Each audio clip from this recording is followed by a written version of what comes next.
Amém, aleluia. Glória a Deus. Você pode falar com o irmão que está aí ao teu lado. Olha para ele agora e diz: ei, você é uma bênção. Diga de novo: você é uma bênção. Mas olha só, diga: mas olha só, eu também sou. Deus disse a Abraão: sê tu uma bênção. Nós somos filhos do pai Abraão, amém? Nós somos uma bênção, amém? Deus é a nossa bênção, claro, tudo vem dele. Mas por causa do Senhor você é abençoado. A Bíblia diz lá em Efésios capítulo 1, versículo 3, eu acho que o retorno aqui da voz está baixo, só da voz. Diz que nós já fomos abençoados com toda sorte de bênção nas regiões celestiais, amém?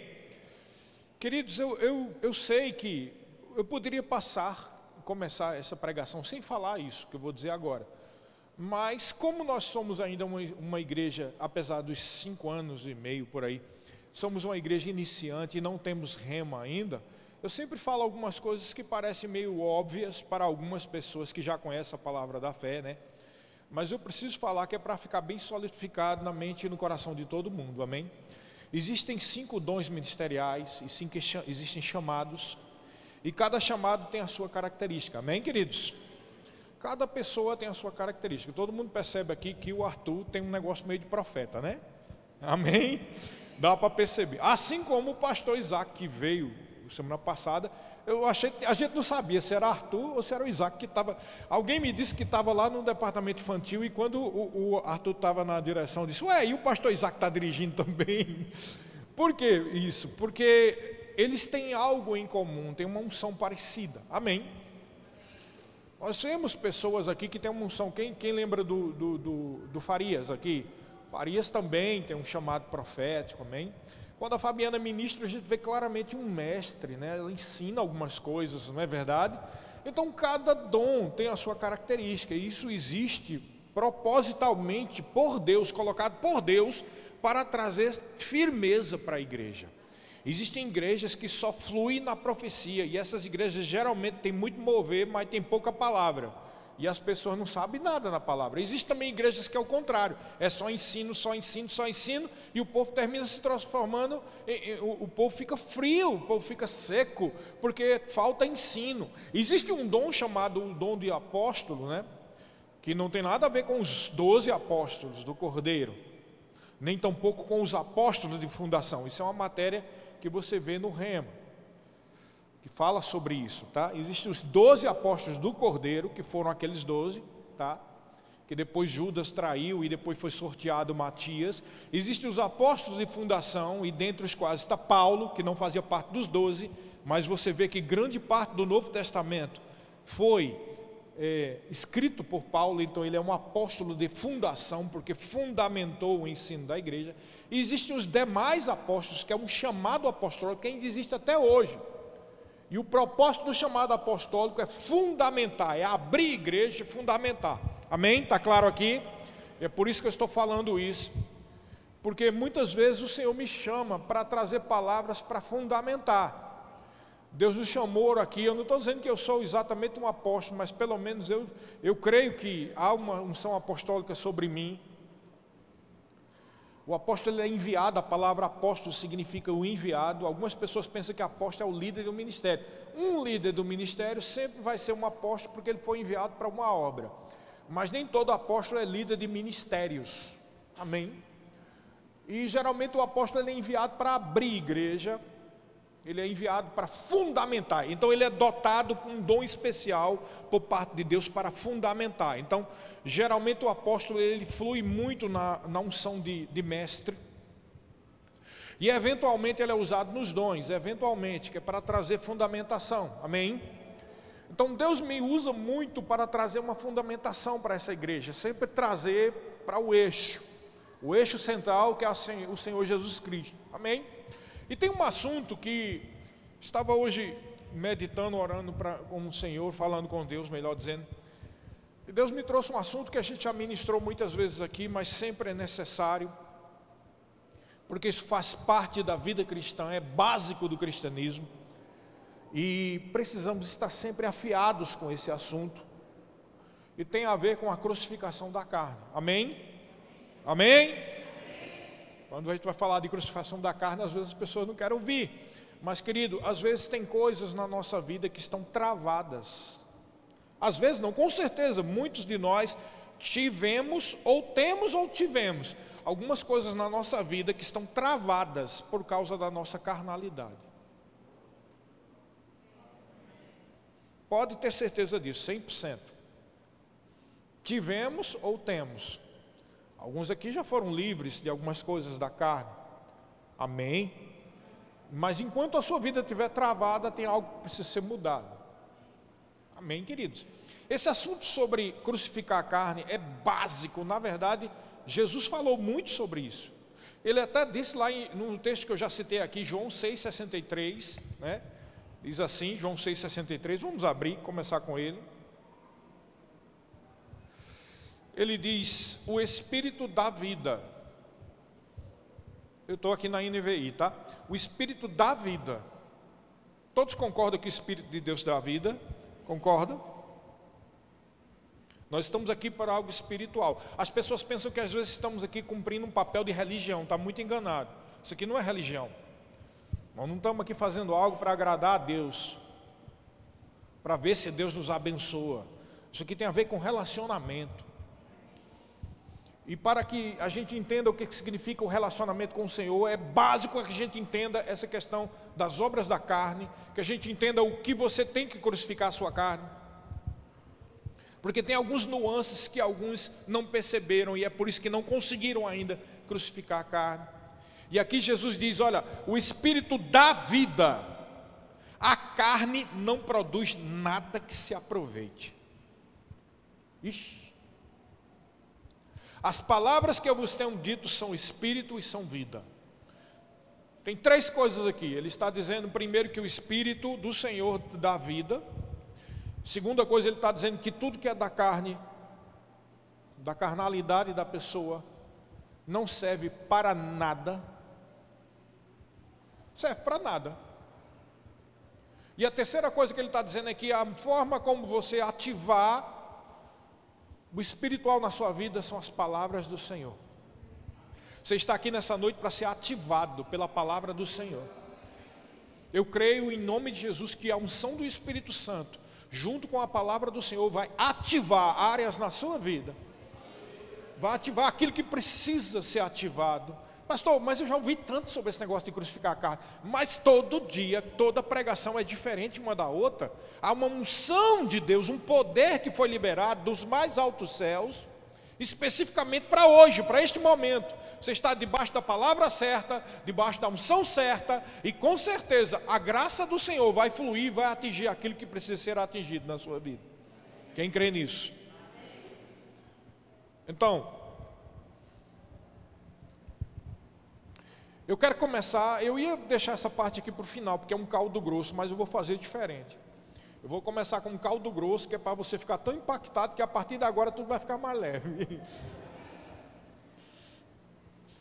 Quem se lembra de um texto da Bíblia lá, acho que é em Gênesis capítulo 3, eu nem anotei aqui. Quando vem a maldição, né? Acho que é Gênesis capítulo 3, uma maldição sobre a serpente, né? Quem lembra disso? Deixa eu ver qual é o versículo. Gênesis. Estou procurando aqui. Depois do 15.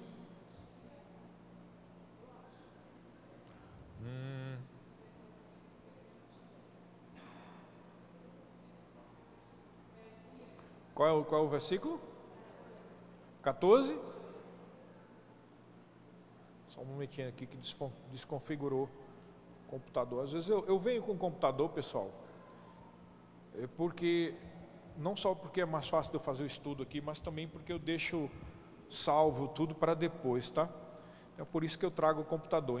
Então o Senhor disse, Deus disse à serpente: visto que isto fizesse, maldita és entre todos os animais domésticos, e o és entre todos os animais selváticos. Olha o que está escrito aqui no final. Aqui vamos lá para o caldo grosso agora. rastejarás sobre o teu ventre e comerás pó todos os dias da tua vida. É claro, querido, é evidente que ele não está falando aqui basicamente do animal chamado cobra ou serpente. Você sabe que esse texto tem muito de simbolismo. Ele não quer dizer exatamente que o diabo é uma cobra, ou que toda cobra é o diabo, não é isso, né? Mas o que ele está querendo dizer é que a tipologia de Satanás era serpente. Não sabemos dizer que mistura tem nisso tudo. Sabemos que existe um animal chamado serpente e que não necessariamente está endemoniado, embora ela seja perigosa, né? Mas o que eu estou querendo dizer para você é que quando Deus disse, comerás, tu rastejarás e comerás do pó, você tem que ver aqui da forma simbólica, tem que ver aqui da forma espiritual. Ora, ele está tratando de um ser espiritual, chamado Satanás. Então, espiritualmente, o que significa para Satanás? Se rastejar e comer do pó. Presta atenção aqui, porque aqui eu disse, é caldo grosso. Isso é um pouco mais complicado aqui no início. Mas vai impactar você e a partir daí fica tudo mais fácil. Bom, a serpente, que tudo indica, esse animal, esse ser, ele tinha pés e mãos, e aí foi condenado a ficar rastejando. Daí a cobra ficou rastejando. Mas a simbologia espiritual para Satanás é: você vai ficar no chão, você está derrotado, você está subjugado, você agora vai ter que se rastejar para conseguir as coisas. Guarda essa informação. Diga comigo: o diabo e os demônios se rastejam para conseguir algo. Amém? E aqui diz que os demônios, o Satanás, eles comem do pó da terra. Está comigo aqui? Evidentemente que você pode estar pensando assim: ah, pastor, isso é óbvio, está falando que as cobras ficam se rastejando e porque ela fica se rastejando, a poeira fica em cima dela. Mas, querido, tudo na Bíblia tem um sentido, e esse sentido aqui é espiritual. Amém? O que significa que os demônios e Satanás comem o pó? Se você ver alguns versículos antes, alguns capítulos antes, você vai ver que o homem foi formado do pó da terra. Dali Deus fez um barro, soprou nas narinas daquele boneco de barro, e a Bíblia diz que foi feito nefesh, ou seja, alma vivente.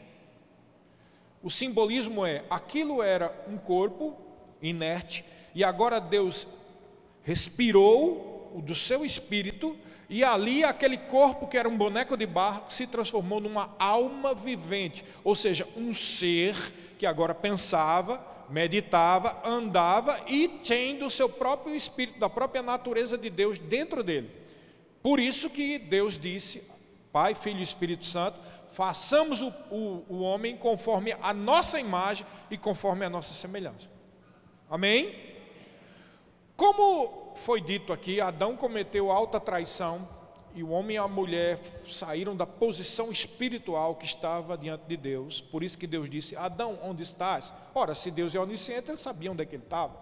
Ali estava falando de uma posição espiritual. O homem caiu da posição espiritual que ele estava, e é por isso que ele agora tem a morte espiritual e precisa de Jesus para ser salvo. Está aqui comigo? Está claro? O homem sai da posição e agora está numa posição de maldição. Por isso que ele é expulso do jardim do Éden, para que não comesse do fruto da árvore da vida e não vivesse eternamente como pecador e condenado. Ele é expulso. Mas aos demônios é dito: olha, vocês agora vão comer do pó da terra.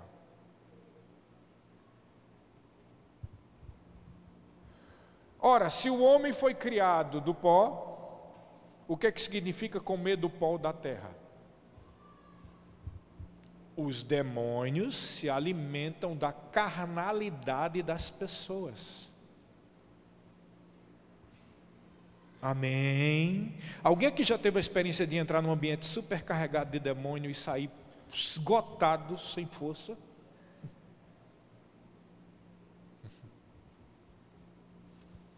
Quando você entra num ambiente onde há muita briga e confusão, você sai se sentindo mal. Por quê? Porque está carregado de demônios. Agora diga comigo, os demônios se alimentam da carne. Eu disse que vinha primeiro com caldo grosso, tá? Porque a partir de agora fica tudo mais fácil. Porque quando a gente fala a obra da carne, crucificar a carne, parece que entra num vidro, como disse o Paulo, gostei daquela analogia.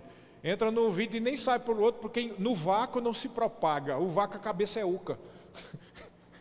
Virou um vácuo. Tem gente da cabeça oca que parece que entra por aqui e não chega nem do outro lado. Mas diga, eu não sou cabeça oca. Eu sou filho de Deus. Diga, eu tenho a natureza de Deus. Eu creio que essa palavra vai ser depositada no seu coração e você vai andar em temor para não estar dando comida para demônio. É por isso que a vida está travada. A vida está travada porque está alimentando muito demônio. Com mágoa, com raiva, com ira. É porque eu sou assim, não. E Deus te fez cuidador de demônio, criador de demônio? É porque quem dá comida para o animal é o cuidador, é o criador. Deus não fez você como criador de demônio. Deus fez você como criatura e filho de Deus, com a mesma natureza de Deus. Oh, aleluia. Oh, glória a Deus. E a Bíblia diz lá em Jeremias capítulo 17, versículo 5. Assim diz o Senhor, maldito o homem que confia no homem e faz da carne mortal o seu braço e aparta o seu coração do Senhor. Quando você vai ver o contexto, ele está falando claramente que é maldito aquele que confia na carne. É bom ter cuidado nesse negócio de tentar fazer as coisas pela carne. Vocês podem até pensar, mas pastor, isso é muito óbvio, a gente tem ensinado, tem aprendido tanto sobre isso. Mas a tua vida tem demonstrado que tu tem andado no espírito ou na carne? E quando eu digo isso, querido, eu não estou acusando, porque eu mesmo, já uma vez ou outra, operei numa carnalidade dessa. Na verdade, eu não conheço ninguém que tenha andado sempre no espírito. Algumas pessoas se sustentam no fato de ter um temperamento assim ou assado, e essa desculpa tem se tornado a base para uma vida carnal. Mas é evidente que lá em Gálatas capítulo 5 fala que carne não é só ficar irado, tem muitas coisas que são carne: prostituição, porfia, ira, ciúme, discussões. E Paulo chega ao ponto de dizer coisas semelhantes a essa. Ou seja, tudo aquilo que você está insistindo em manter a sua vontade é carne. Você sabia que até mesmo um propósito espiritual pode se tornar algo feito na carne? Eu posso, por exemplo, querer que as minhas filhas venham para a igreja, e se elas não quiserem, eu ficar irritado e pegar pelo peito: pois você vem, que eu sou seu pai e eu quero que você vá. Isso é carne, querido. Mesmo um objetivo bom, correto e justo pode ser usado de uma forma carnal.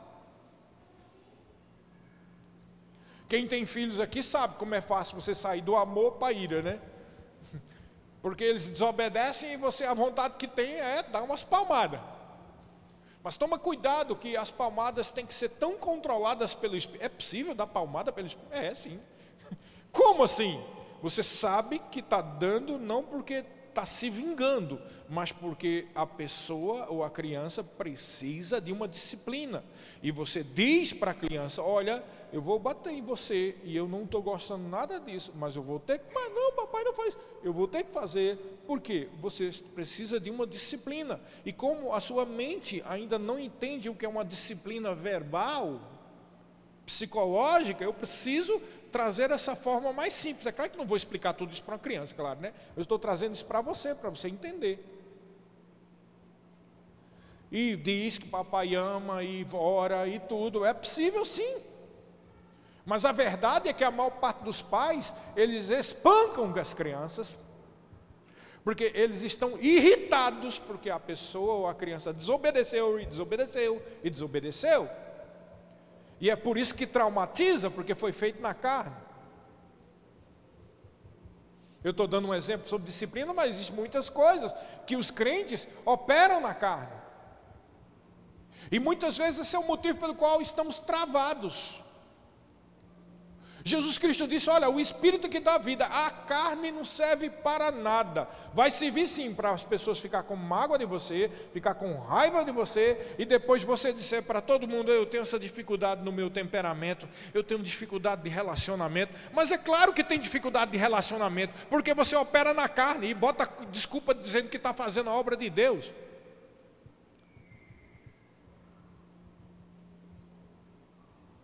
E depois vai aos pés do Senhor, Senhor, tem misericórdia, por que está acontecendo isso comigo? Meu Deus, os demônios isso, os demônios aquilo, eu estou sendo perseguido. Mas na verdade você plantou ira, você plantou divisão, porque você operou na carne.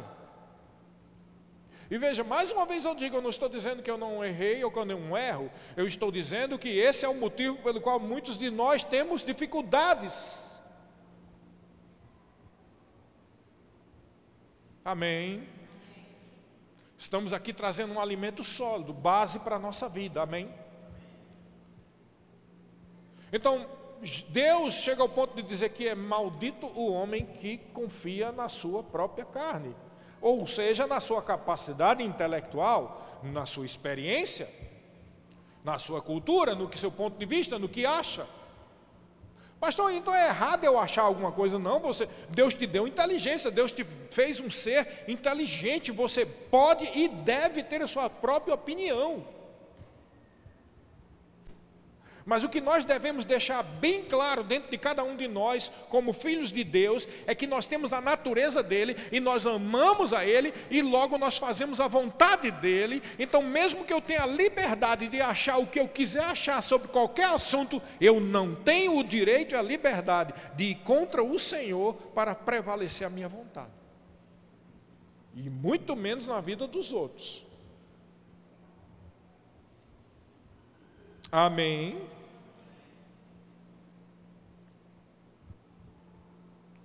Eu como pastor, eu tenho experiência sobre isso, porque às vezes a gente está na liderança de muitas pessoas, e não só aqui, como lá em Aquidauana tinha gente, muita gente, e eu te confesso, às vezes pessoas fazem coisas, se você que não é pastor, está aí sentado e se irrita com algumas coisas, você imagina o pastor que ouve histórias e sabe de coisas, e até mesmo o Espírito revela coisas também, de dezenas e dezenas de pessoas, e eu te confesso, às vezes a gente fica irritado, meu Deus, pelo amor de Deus. Mas como eu sei que a responsabilidade minha é prestar contas diante do Senhor, e como cada pessoa tem a sua individualidade, e cada vida é preciosa para o Senhor, cedo ou tarde eu tenho que me submeter à vontade de Deus e deixar de ter a minha própria opinião. Às vezes a gente quer falar algo para as pessoas e a gente não fala, porque Deus diz, epa, não. E não é porque eu estou errado, mas é porque a pessoa não pode suportar aquilo. A igreja é do Senhor, não é minha. A igreja não é do Ministério Verbo da Vida, a igreja é do Senhor. Ele é o Senhor das vidas, e Ele sabe o ponto de ruptura de cada pessoa. Então, igrejas perdem, as pessoas perdem membros, né? Igrejas, pastores perdem membros, algumas vezes porque as pessoas são rebeldes, algumas vezes porque são pecadores, algumas vezes porque não vai com a cara, quer ir embora, mil motivos, mas também há motivos de que alguns líderes perdem membros porque foram além do que deveria ter feito. Foram além do ponto de ruptura, e as pessoas ficam machucadas porque aquele pastor foi e operou na carne. Estão comigo aqui? Amém, queridos? Então, a Bíblia diz que existe uma forma correta de se pensar. Vamos lá para Filipenses, capítulo 2, versículo 1. Eu quero que você preste bem atenção nesses versículos aqui, porque a tendência da gente é às vezes pegar um versículo só, fora do contexto, ou então ler bem rápido. Mas a gente tem que ler devagarzinho, porque são cartas que foram feitas pela inspiração do Espírito Santo, mas havia um propósito para Paulo, pela inspiração do Espírito Santo, falar e enviar essas cartas. Aqui em Filipenses capítulo 2, a partir do versículo 1, está escrito assim: se há, ele coloca a condição, se há, pois, alguma exortação em Cristo, alguma consolação de amor, aqui está na revista atualizada, tá? Alguma comunhão do Espírito, se há entranhados afetos e misericórdias, completai a minha alegria, de modo que penseis a mesma coisa, tenha o mesmo amor, sejais unidos de alma, tendo o mesmo sentimento. Diga comigo, eu devo ter o mesmo sentimento. Claro que você é livre para pensar o que você quiser, mas existe um sentimento que vai determinar se a gente está andando em unidade de verdade ou não. E aí ele diz que o sentimento é: nada façais, 3, nada façais por partidarismo ou vanglória. A maior prova de que uma igreja está totalmente infantil e fora da vontade de Deus é quando há grupinhos e divisões dentro da igreja. Irmãos, eu tenho 30 e tantos anos de crente e eu já participei de uns 6 igrejas, e eu te digo, querido, eu já vi isso acontecendo em grande parte das igrejas iniciais que eu estava. E existem aqueles que amam mais a pregação do pastor fulano de tal do que a do pastor Beltrano de tal. Eu sou de Apolo, eu sou de Pedro, né? Isso é carnalidade pura. E aqui ele diz assim: nem com partidarismo, nem vanglória. Sabe, eu não sou contra, presta atenção, eu não sou contra a gente dar um relatório de algo que Deus fez. Mas é errado quando eu, por exemplo, começo a dizer: eu estava em tal lugar, e aí o irmão disse: pastor Sérgio, eu gosto muito da sua palavra, você é isso e aquilo outro, e eu vou dizendo isso aqui no púlpito. E aí eu digo: aí eu fui para outro lugar e a irmã disse: pastor, você é uma bênção.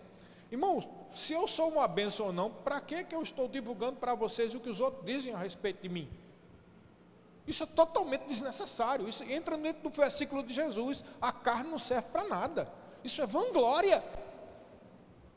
Agora, se eu vou contar uma história realmente que aconteceu, de um determinado milagre ou algo que aconteceu em tal lugar, para a glória de Deus, eu posso abrir a exceção e dizer o que foi que aconteceu comigo.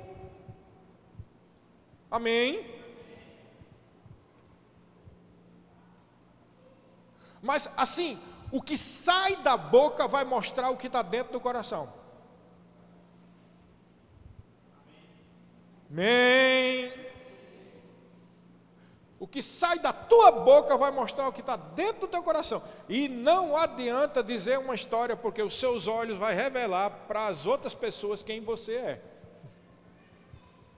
Porque, como disse o Senhor Jesus, os olhos são a janela da alma. Me lembro que quando eu estava aqui da UAN, às vezes tinha um irmão, e eu dizia: irmão, está tudo bem? Tá, pastor, está tudo bem. E eu olhava para o olho da pessoa: não está nada bem, não está. Mas às vezes as pessoas têm medo de expor, e não conseguem entender que a unção que vai libertar aquela pessoa está depositada naquela pessoa que ela não quer dizer. Amém? O que foi que eu disse aqui no início? Presta atenção. O que foi que eu disse no início? Lembra? Caldo grosso. O que foi que a gente falou do caldo grosso? Os demônios se alimentam de quê? Da carne. Aí vamos supor Mariazinha ou Joãozinho opera na carne, acha que está correto, acha que está correta, mas está lá, se irrita com uma pessoa, se irrita com outra, tem mágoa de alguém, guarda rancor, carne pura. Você acha que os demônios estão bem longe da pessoa? Aí a pessoa ouve, eu vou dar um exemplo para mim, o pastor Sérgio pregar. Aí fica, não, misericórdia, eu não vou falar nada para esse pastor não. Aí começa a ficar com raiva do pastor Sérgio. Ora, se tem demônio dessa pessoa e está se alimentando da carne da pessoa, quem é que está incitando isso? Por quê? Porque no pastor Sérgio está a unção que vai libertar a pessoa, e os demônios não querem que você seja livre. Então, como disse a Summer Rocha, ela disse em certa vez, em certo lugar, que eu achei muito, na pregação dela, ela disse, olha, os demônios vai fazer você ficar com raiva e se irritar justamente daquela pessoa que tem a unção que vai libertar você.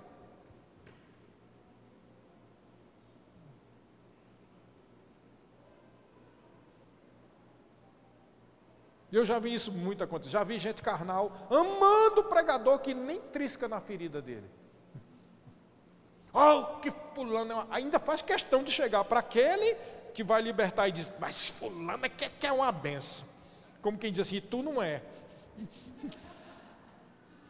Aquele é uma benção, aquela é uma benção, aquela é. Aí a gente vai ouvir a pregação, aí vê, só alisando. E o problema da pessoa, que é a carne que está alimentando os demônios, não é mexido. Eu disse que aqui, em nome de Jesus, algo de Deus, isso é depositado no seu coração para destravar a sua vida. A gente tem que amadurecer, queridos. Eu estou cansado de estar em igreja que não gosta de fulano, não gosta de... Quando vai ver quem não gosta, é justamente quem liberta a pessoa.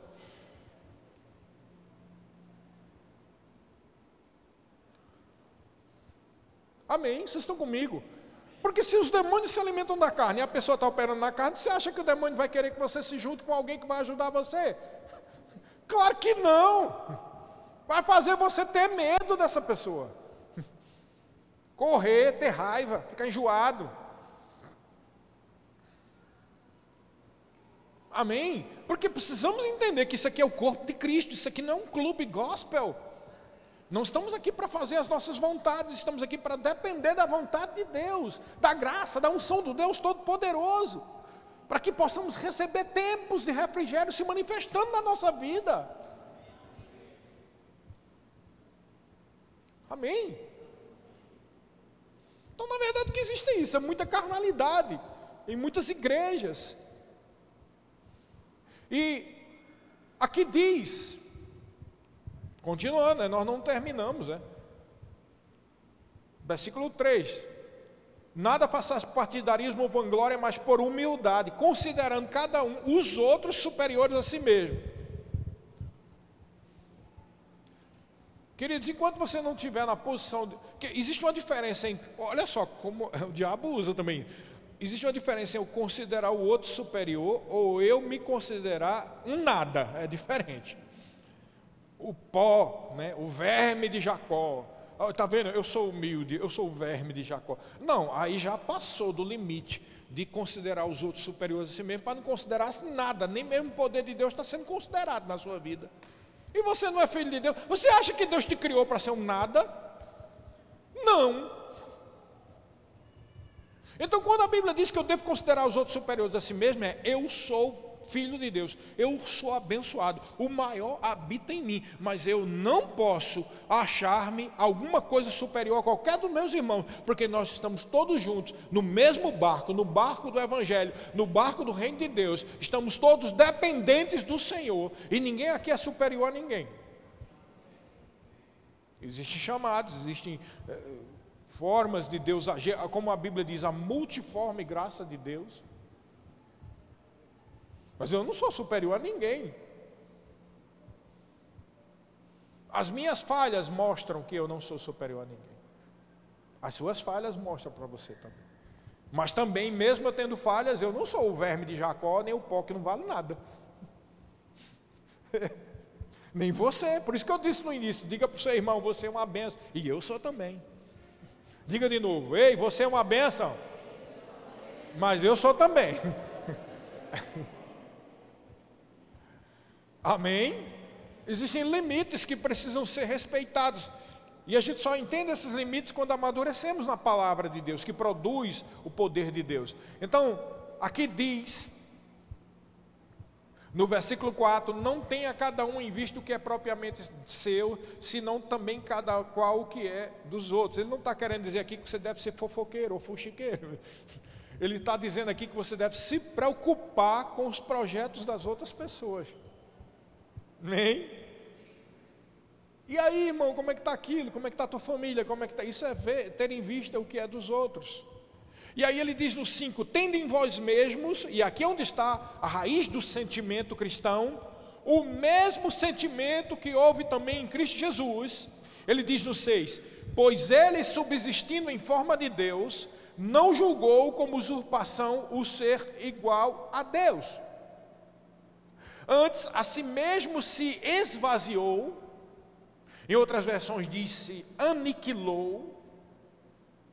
A melhor forma de você entender é crucificou a sua própria carne,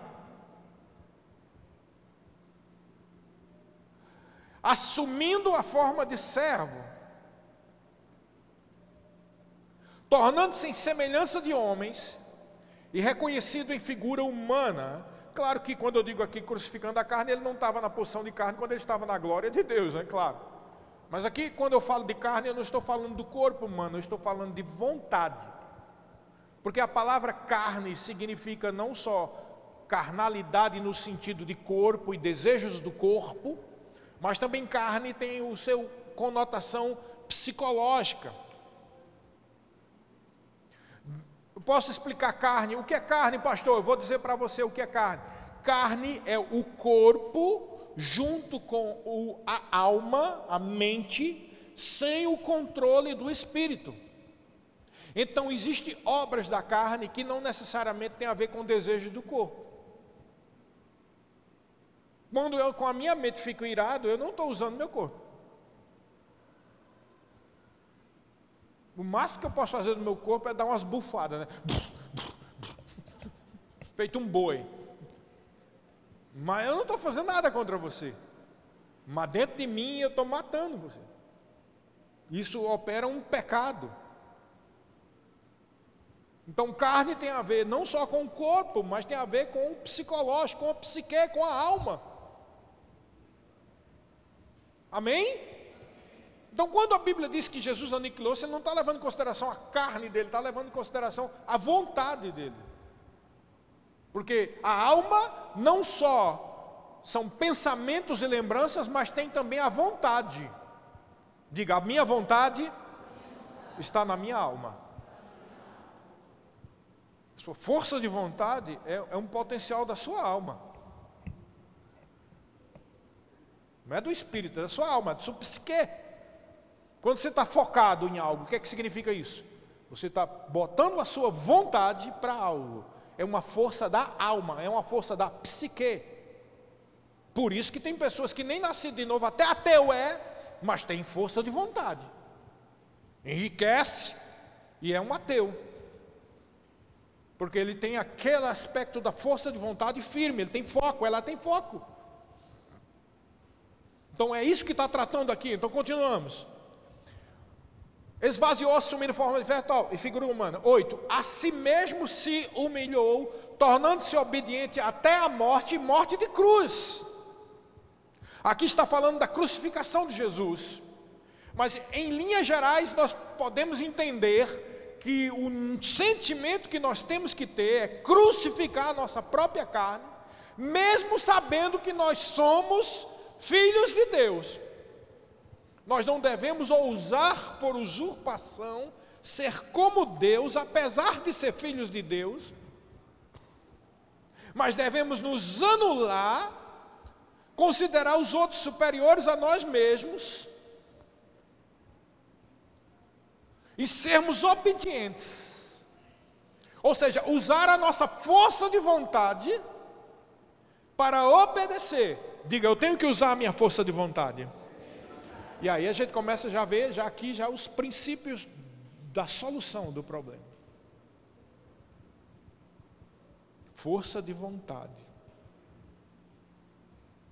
A mesma força de vontade que você precisa para fazer uma dieta, a mesma força de vontade que você precisa exercer para fazer exercícios, a mesma força de vontade que você precisa para fazer um curso, é a mesma força de vontade que você precisa ativar para que a sua vida espiritual vá adiante e obedecendo aquilo que Deus mandou fazer. Eu te garanto que a força de vontade usada para princípios espirituais é muito mais proveitosa do que a força de vontade para dieta, para exercício ou para qualquer objetivo humano.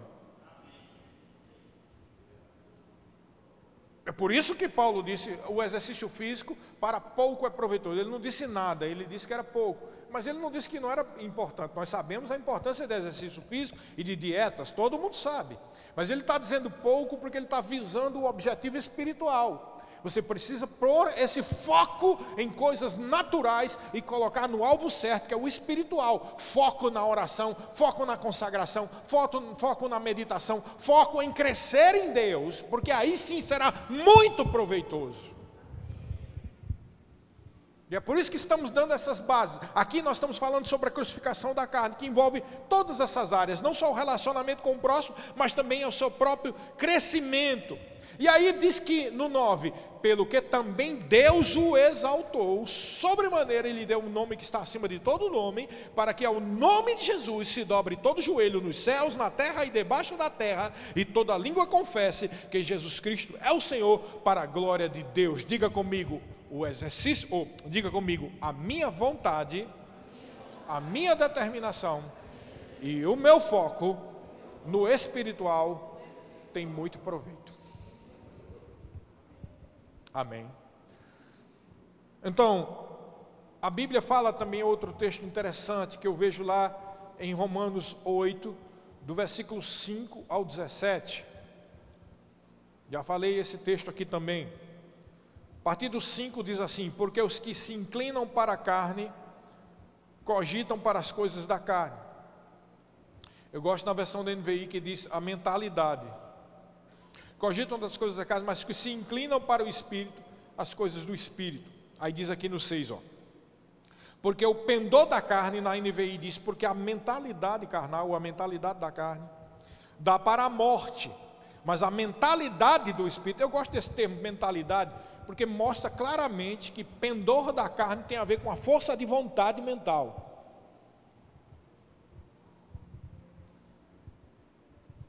Amém?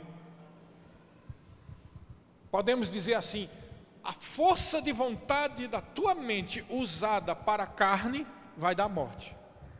Por isso que Jesus Cristo disse que não serve de nada, não vai servir para nada. Sabe o que aqui acontece quando a gente bota muita força na carne? Inimizades, chateações, discussões. Eu sei que tem pessoas que têm o dom de carisma, né? Que sabe tratar muitas pessoas com simpatia e conquistam muitas pessoas, e às vezes as pessoas conseguem driblar a obra da carne no que tange o relacionamento de outros, porque nessa área mental, emocional é forte, às vezes porque tem uma boa criação, um temperamento que não é explosivo, por exemplo. É fácil gerir isso, sem Jesus mesmo, porque já é da natureza da pessoa. Mas a carne não envolve só isso, envolve outras áreas. Você entendeu? Tem pessoas que têm um temperamento muito sociável, não é verdade? E a gente confunde coisas que têm a ver com o temperamento com aquilo que é espiritual. Há muita confusão. Assim como há confusão entre conexões espirituais e na verdade são amizades carnais. Às vezes a pessoa faz uma amizade com alguém e diz: eu tenho uma conexão espiritual com essa pessoa, mas na verdade não tem conexão espiritual. Tem uma conexão de interesses mútuos, de conversas mútuas. Ora, até 2 bandidos na cadeia daqui de Maringá pode ter essa conexão e fazer uma quadrilha com isso. Isso não quer dizer nada. Você está entendendo que as pessoas confundem muito, misturam as coisas, entendeu? Mistura coisa que é psicológica e carnal com o que é espiritual, aí mistifica, faz aquela aura, eu tenho uma aliança com fulano de tal, e na verdade é só uma amizade carnal. Amém? Estamos crescendo aqui, estamos aprendendo, pessoal. Estamos colocando bases firmes, tá? Estacas firmes. Para que a gente decida com a nossa própria vontade, eu vou crescer ou eu vou ficar criança? Eu vou crescer, diga eu quero crescer. Oh, aleluia. E aqui diz, versículo 8, portanto os que estão na carne não podem agradar a Deus. 9, vós porém não estáis na carne, mas no Espírito, se de fato o Espírito de Deus habita em vós. E se alguém não tem o Espírito de Cristo, esse tal não é dele. Se porém Cristo está em vós, o corpo na verdade está morto por causa do pecado, mas o Espírito é vida por causa da justiça. Se habita em vós o Espírito daquele que ressuscitou a Jesus dentre os mortos, esse mesmo que ressuscitou a Jesus dentre os mortos, vivificará também o vosso corpo mortal por meio do seu Espírito que em vós habita. Ele está falando aqui do milênio, tá? Da ressurreição. Versículo 12, assim pois irmãos somos devedores não à carne, como que se constrangidos a viver segundo a carne, porque se viverdes segundo a carne, caminhais para a morte, mas se pelo Espírito, olha o que ele diz aqui, mortificardes os feitos do corpo, certamente vivereis. Pois todos os que são guiados pelo Espírito de Deus são filhos de Deus. É interessante que a gente ensina sobre ser guiado pelo Espírito, e usamos esse versículo aqui, mas muito se esquece que o contexto aqui é crucificando a carne. Não adianta você ficar, pai, eu quero uma direção do Espírito, e você opera na carne. Você não vai ouvir o Espírito, você vai ouvir a carne. E a sua carne vai dizer, compre isso, venda aquilo, se afaste de Beltrano, se aproxime de Cicrano, vá para outra cidade, volte para da cidade, vá para tal lugar, volte para tal lugar, faça isso, saia da igreja, volte para a igreja. A sua carne vai dizer qualquer coisa. Amém? Então ele diz que, 15, porque não recebestes o espírito de escravidão, para viverdes outra vez atemorizados, mas recebeste o espírito de adoção, baseados no qual clamamos, Abba Pai, ou seja, Paizinho querido, eu te amo, tu estás comigo, eu tenho uma conexão contigo, eu não vou dar lugar à carne, porque eu quero ouvir as tuas direções. Abba Pai.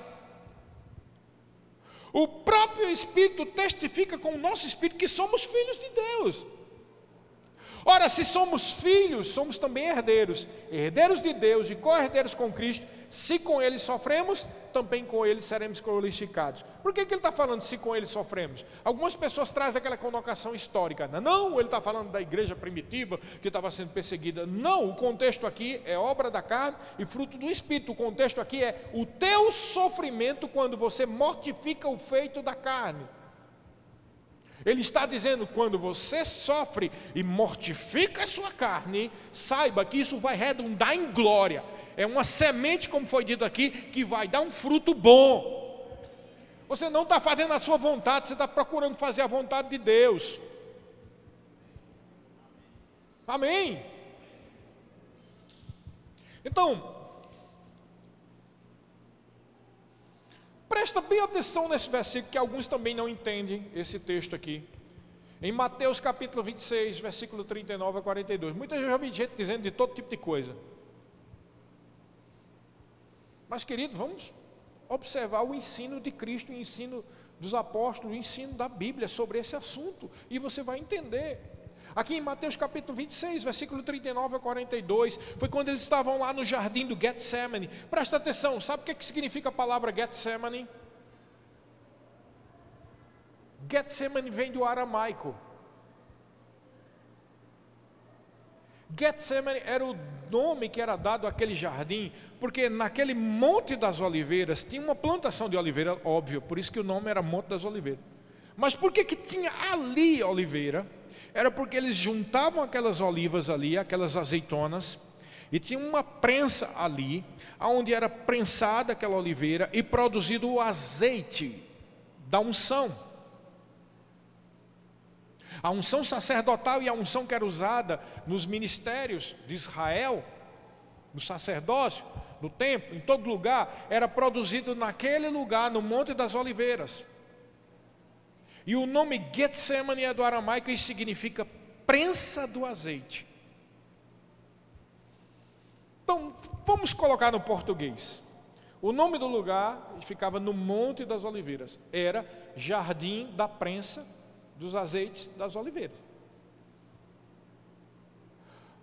Quantos aqui já entenderam que a unção, ela é feita com óleo? O óleo representa na Bíblia o poder de Deus. Diga, o óleo da unção representa o poder de Deus. Agora veja o nome do lugar: o jardim da prensa do óleo da unção. E é nesse jardim que Jesus sofre a sua maior angústia mental. A tal ponto que ele orou, e a Bíblia diz que ele suou como gotas de sangue. Imagina a pressão psicológica que ele estava submetido. Suar gota de sangue. Eu vi certa vez um relatório de um médico, faz muitos anos isso, ele explicando como era o processo que deveria ter acontecido no corpo de Jesus para poder sair sangue. Um negócio assim tremendo. Era um nível de estresse absurdo.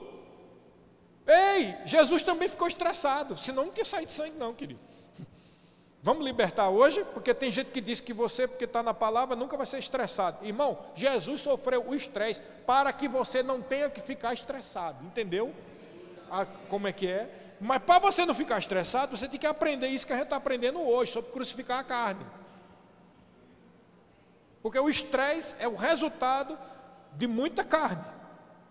Jesus pagou o preço para que você não tenha que sofrer esse estresse, essa pressão mental. E ele estava lá, sofrendo. E aqui no 39 diz assim: adiantando-se um pouco, prostou-se sobre o seu rosto, orando e dizendo: meu Pai, se possível, passe de mim este cálice. Todavia não seja o que eu quero, e sim como tu queres. Ou seja, Jesus não estava querendo. Por que ele não estava querendo? Por causa da pressão psicológica, do estresse, meu amigo. Ele estava vendo, olha, morrer na cruz é pouca besteira, como diz o pessoal, comparado com o sofrimento de receber todo o pecado da humanidade. E ali ele estava sendo atacado pelos demônios. E aí ele começou a, meu Deus, se for possível, passa de mim. Eu sei que eu vim para isso, eu sei que foi profetizado, mas eu sei também que tu és, era mais ou menos isso que estava passando no coração dele. Eu sei que tu és o poderoso Criador do universo e que tua vontade prevalece sobre tudo. Então ele diz assim no versículo 40, olha o que acontece no 40, presta atenção. E voltando-se para os discípulos, achou-os dormindo, e disse a Pedro: então nem uma hora pudestes vós vigiar comigo? Vigiai e orai, para que não entreis em tentação. O espírito na verdade está pronto, mas a carne é fraca. Guarde esse versículo aqui. O espírito, diga, o espírito está pronto, mas a carne é fraca. Versículo 42, tornando a retirar-se, orou de novo, dizendo: meu Pai, se não é possível passar de mim este cálice, sem que eu o beba, faça-se a tua vontade. E depois disso ele se levanta, e a gente sabe o que é que acontece. Mas eu quero que você preste atenção no versículo 41, vigiai e orai para que não entreis em tentação. O espírito na verdade está pronto, mas a carne é fraca. Eu já vi de tudo, né? Gente dizendo que a carne é fraca, porque não consegue se controlar. Já vi dizendo, mas o que ele está falando aqui não é isso.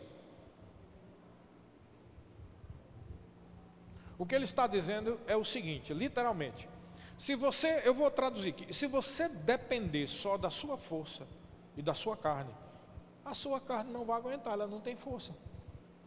Assim como os discípulos não aguentaram e dormiram.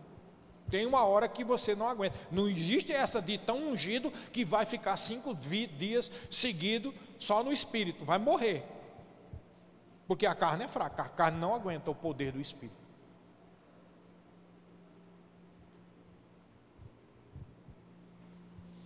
Então, quando ele manda vigiar e orar, para não entrar em tentação, é para que você se coloque na posição espiritual, para que o seu espírito, com o Espírito de Deus, controle a tua vida, e assim você consiga gerir a sua vida, sem ter que depender da carne, e estrupiar com tudo, com o teu corpo, com tua mente, entrar em estresse.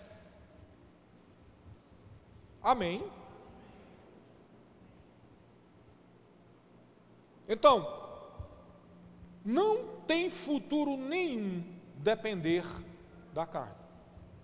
Por isso que Jesus Cristo disse lá em João 6,63, o Espírito é quem dá a vida, a carne não serve para nada.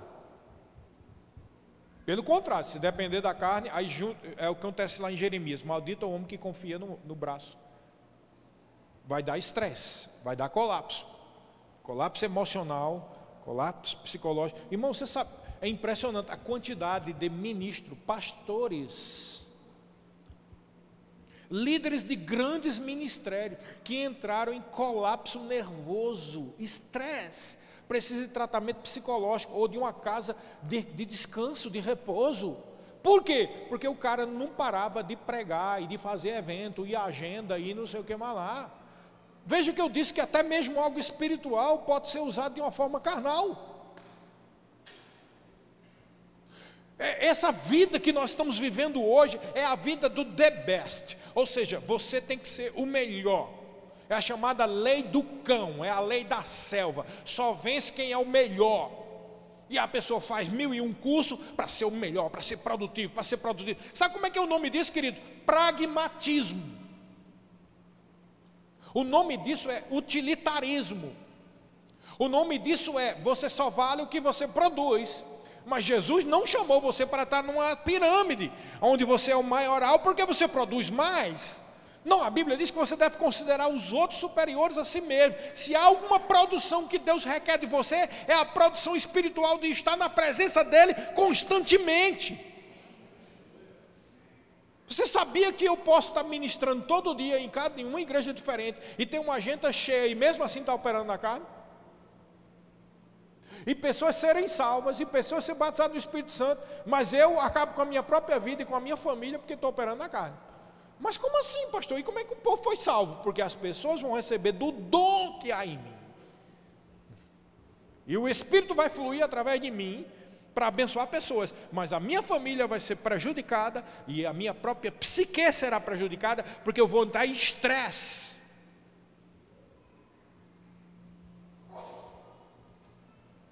Vocês estão entendendo, querido? Então isso vale para todo mundo. Então, em Gálatas capítulo 5, versículo 16 ao 24, fala da obra da carne e do fruto do Espírito. No versículo 16, Paulo diz assim: digo, porém, andai no Espírito e jamais satisfazeis os desejos da carne, porque a carne luta contra o Espírito contra a carne, porque são opostos entre si, para que porventura não façais o que porventura seja do vosso querer, a tua vontade. Mas se sois guiados pelo Espírito, não estáis debaixo da lei. E aí ele cita as obras da carne, o fruto do Espírito. Quando chega no versículo 23 ele diz: mansidão, domínio próprio, contra essas coisas não há lei. 24 diz: os que são de Cristo Jesus crucificaram a carne com as suas paixões e concupiscências. Quem é de Cristo tem dentro de si o poder e a autoridade e a força de vontade e a ajuda do Espírito Santo para crucificar a carne. Amém. Talvez tenha passado no seu coração o seguinte: eu já tentei e eu não consegui. Não? Ou eu já desisti porque eu já tentei e eu não consegui. É mais forte do que eu. Não. Não existe nada maior do que o poder do Espírito Santo. Agora o que você precisa é foco, é determinação. Amém. Eu já vi todo tipo de coisa, né? Eu não concordo com algumas coisas que muitos pregadores dizem. Exemplo, alguns pregadores dizem que existe uma diferença entre remorso e arrependimento. Eu discordo. Por que eu discordo? Porque há uma confusão aí. Todo arrependimento vai ter remorso, querido.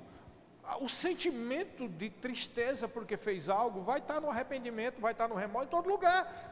O que acontece que faz diferença entre um e o outro não é a diferença entre remorso e arrependimento. O que faz diferença entre um e o outro é a determinação e o foco de mudar a vida. É isso que faz diferença. Então, quem realmente volta para o pecado é porque não tem o mesmo foco de outras pessoas. Eu vou dar um exemplo agora. Pessoas que tentam deixar de fumar. Já viu que tem gente que deixa, volta, deixa, volta, deixa, volta. Quando eu falo sobre isso, eu estou falando sobre coisas da carne e da alma, não tem nada a ver com o espírito. Porque eu me lembro do meu pai. Meu pai era um homem que fumava 3 carteiras e meia por dia. 2,5 a 3, 2,5 a 3. Fumava muito. Disse que ia deixar de fumar, deixou, aí não aguentou, não passou 2 meses, voltou. Depois, 2, 3 meses, voltou de novo. E ficou nesse negócio, e fumava, e fumava, fumava. Sabe o que foi que fez meu pai mudar? Uma vergonha. Uma raiva e uma vergonha. Olha só, raiva e vergonha. Ele estava na casa do meu avô, junto com os outros irmãos. E os irmãos do meu pai tinham uma forma bem peculiar de falar, sabe? Exemplo, eles chegaram, o nome do meu pai era Otávio. E aí ele dizia: Otávio, tu disse que vai deixar de fumar, tu não deixa não. Aí ele disse: eu deixo na hora que eu quiser. Eu estava de lado dele na hora que ele fez isso. E ele com um cigarro na mão. Aí ele disse: você deixa nada. Os 2 irmãos dele diziam: você deixa nada. Aí eu deixo na hora que eu quiser. Eu mostro para você que eu deixo. Deixa não, porque você já tentou deixar outras vezes, não deixou. Você não vai deixar coisa nenhuma. Aí, por causa do confronto dos irmãos, meu pai ficou irado, pegou a carteira de cigarro, amassou assim, disse: está vendo isso aqui? Eu nunca mais vou botar uma porcaria dessa na boca. E eu estava de lado dele, vi que a porta estava aberta, ele fez isso, jogou pela porta, vum. Isso foi uns 15 anos, mais ou menos, antes dele morrer. E ele nunca mais botou um cigarro na boca. Ora, meu pai não era batizado do Espírito Santo, nem crente, nem nada. De onde veio essa força? Você está entendendo? É o foco. E muitos crentes ficam voltando para o pecado porque não tem determinação. Todo crente não gosta de viver desagradando a Deus. Todo crente que comete pecado chora. Mas nem todos deixam. E não é por falta de imposição de mãos. Não é por nada, é por causa de uma questão chamada foco e determinação. Diga comigo: eu posso todas as coisas naquele que me fortalece. Se está faltando foco, querido, peça ao Espírito Santo que Ele vai ajudar você. Porque eu já sei que muitos aqui já fizeram todo tipo de oração. Vergonha na cara, já disse que não presta para nada, já desistiu. Oh, pai, eu sei, eu não sirvo para nada mesmo. Já vi todo tipo, eu sei que você... Isso não resolve, termina voltando. O que você precisa é crer e confiar no Espírito de Deus, na ajuda do Espírito Santo, para que o foco seja levantado dentro de você, a força de vontade seja levantada dentro de você, porque tudo você pode naquele que te fortalece. Está escrito na palavra, isso é verdade, querido.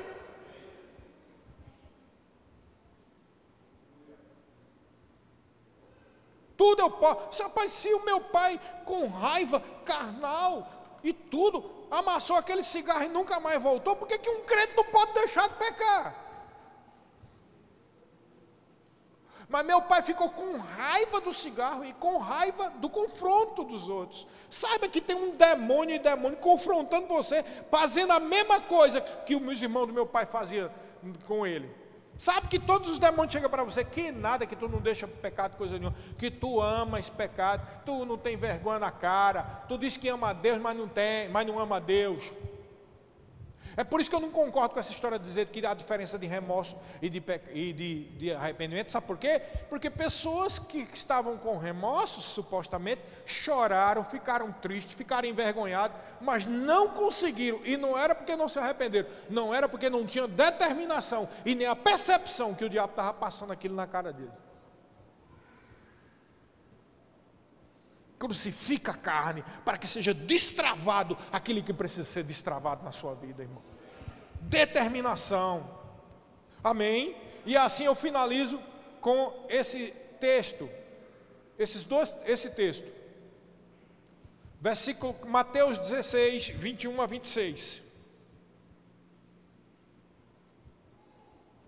Está escrito assim, 21. Desde esse tempo começou Jesus Cristo a mostrar a seus discípulos que lhe era necessário seguir para Jerusalém e sofrer muitas coisas dos anciãos, dos principais sacerdotes e dos escribas, ser morto e ressuscitado no terceiro dia.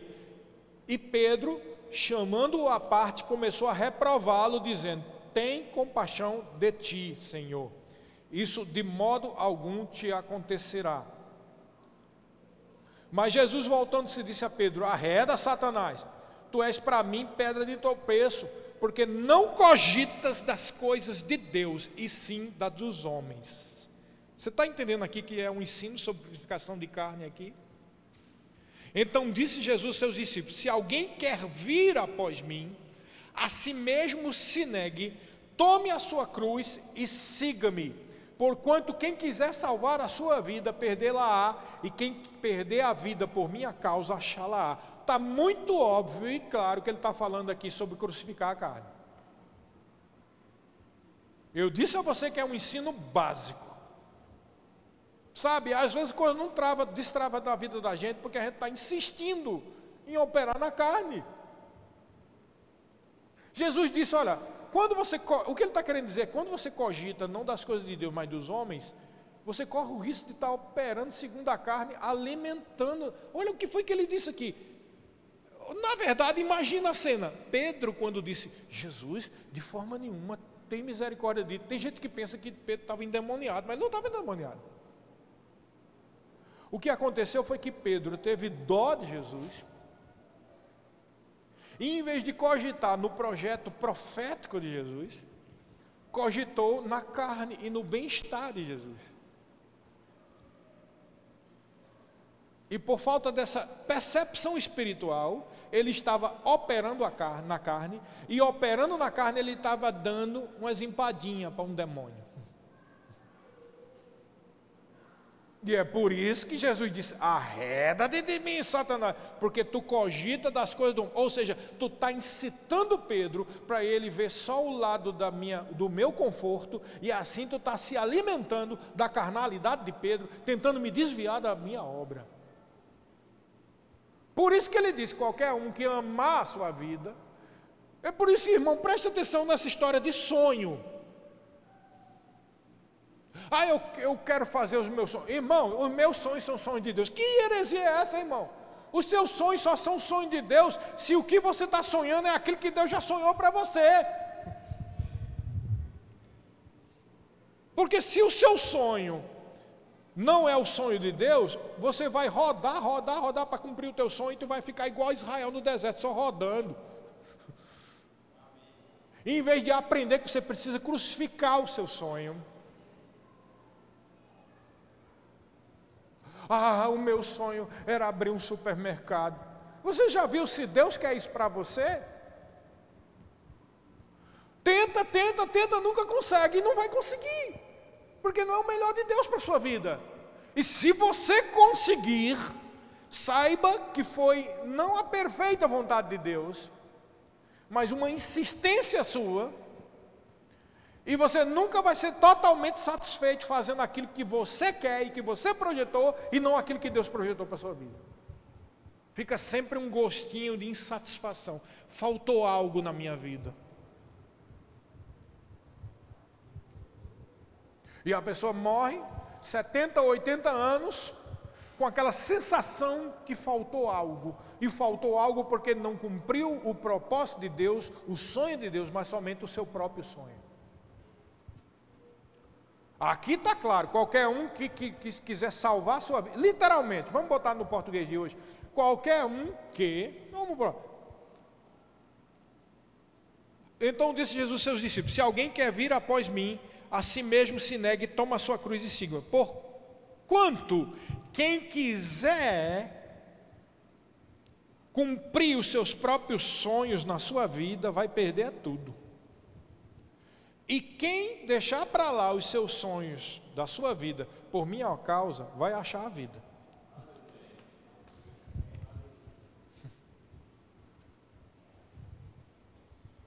Vocês entenderam?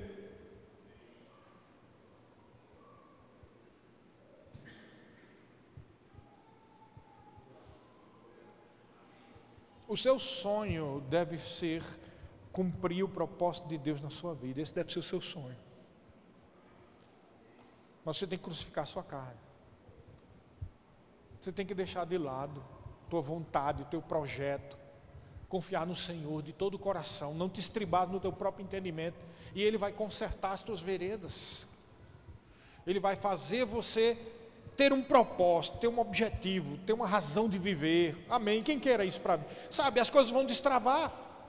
Eu declaro sobre a tua vida destravando pela unção do Espírito Santo. A partir do momento que você colocar sua força, seu empenho, sua força de vontade, e com a ajuda do Espírito Santo, Ele vai fazer você andar em liberdade de vida, sem escravidão.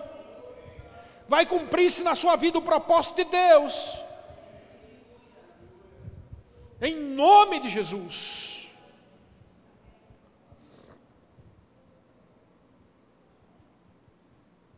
Amém.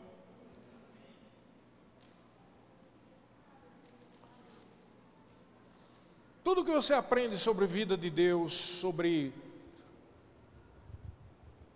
ser abençoado, sobre andar na bênção de Deus, vai depender dessa base aí.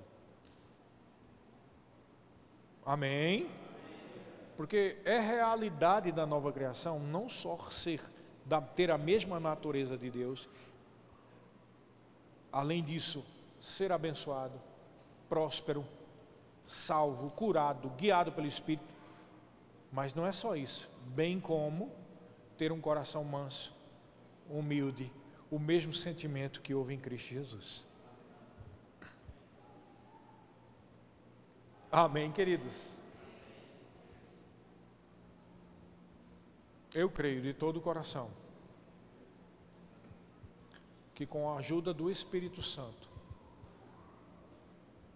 sabe, queridos, de todo o coração, a minha oração é que você cresça, que você amadureça, que você seja cheio do Espírito, que sua fé seja fortalecida, porque o mundo pode piorar. E enquanto você estiver com esses seus questionamentos interiores, aqui dentro da igreja, sem ser mesmo confrontado pelo espírito do anticristo, é uma coisa.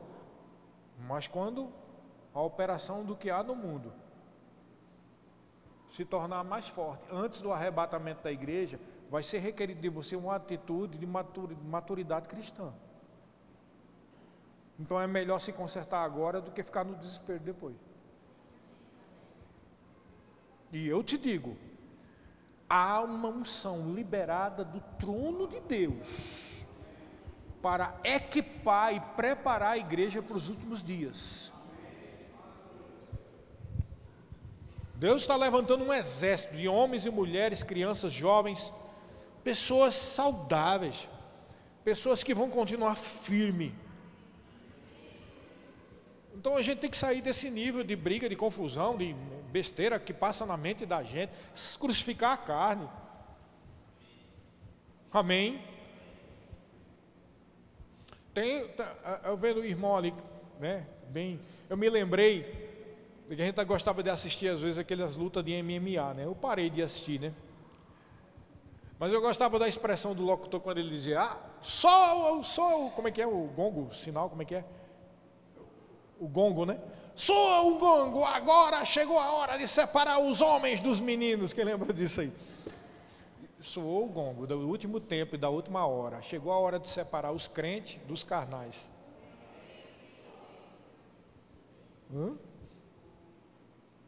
Chegou a hora. É bom estar preparado, para não levar um sopapo de Satanás no primeiro round. E para estar preparado, meu irmão, músculo forte espiritual. Então vamos crucificar a carnalidade em nome de Jesus. Crucificar a carne, querido. Vamos crescer. Diga, eu quero crescer em Cristo. Não para a minha glória, mas para a glória do Senhor, aqui nessa terra. Em nome de Jesus. Diga, com a ajuda do Espírito Santo. Feche os teus olhos. Senhor, obrigado pelo auxílio do Espírito Santo, pela tua graça, pelo teu poder liberado, não só nessa noite, mas de acordo com cada decisão de cada um dos meus irmãos, essa força e esse poder, essa unção, essa ajuda e auxílio do Espírito Santo, vai estar todos os dias com os meus irmãos, porque tudo eles podem em Ti, que tem fortalecido a vida de cada um. É assim que nós cremos, Pai. Obrigado pela unção, pela Tua graça depositada no dia de hoje e todos esses dias, em nome de Jesus. Amém, queridos.